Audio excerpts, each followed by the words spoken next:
Hey Charlie, I guess I had a question like pertaining to racism. There was like a lot of back and forth about like how esoteric this all is and like, you know, abstract. And I wanted to like take things to a more like basic level.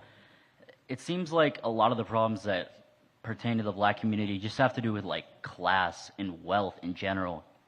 And I guess my question is like, if black people just like are at a lower place as a group, how can they advance themselves if there's so many things getting in the way of people making money, just like, you know, working multiple jobs, having to raise a family and all these things? I feel like that's a big problem here that people don't really talk about. Sure. So if you want a ticket into middle-class America, put a mom and a dad in a home.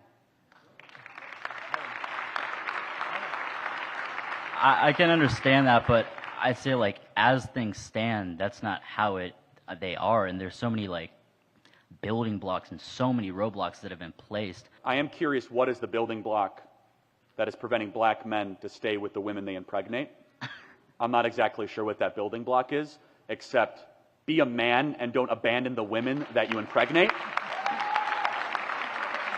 Minor detail, but I will give you a policy detail.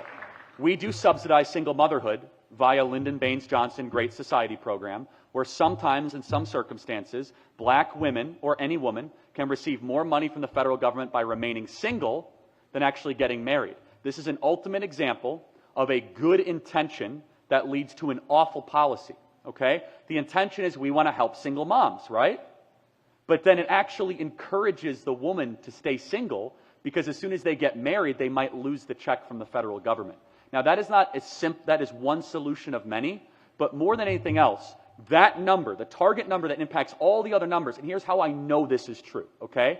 Because a white kid in America that grows up with just a single mom is less likely to succeed by all agreed upon objective metrics than a black kid that grows up with a mom and a dad.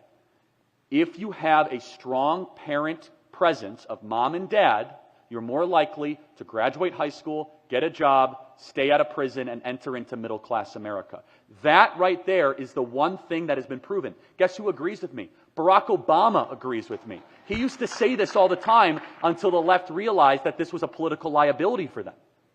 The left used to talk about putting fathers back in the home. Chris Rock used to joke around, he still jokes about it a little bit, but Dave Chappelle, they always said, why is it that we are putting up with a culture in the black community of fathers or dads abandoning their kids? That number right there can fix 100 other numbers, and it's not racism that is doing it. Do you have a thought really quick? I guess my question is, who created that culture by forcibly taking all these people to America? Like, that's all I have to say on that. So that's an interesting question. So more blacks are here today due to their own voluntary movement than ever being forcibly brought to this country. I'm not sure if you knew that or not. But those aren't the people who have had like decades and generations of not having wealth. These new people are like some of the top people within their society. There's a brain drain from I wouldn't say that about Haitians, because they come here with very, very poor earning potential, but they build a life. You could say that about some Nigerian immigrants, but especially from the Caribbean, they enter at the lower rungs, and they have to make decisions. Every person's an individual. But you make an interesting point about intergenerational issues, right? So here's the good question. I could tell you're coming at this from a good place. Do you think we're more racist or less racist than we were in the 1960s, generally as a country? I'd say generally less. Okay, I agree.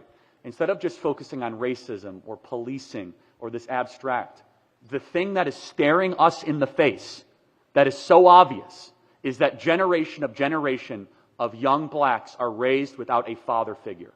And that's unfair to the mother, it's unfair to them, it's unfair to the rest of the community.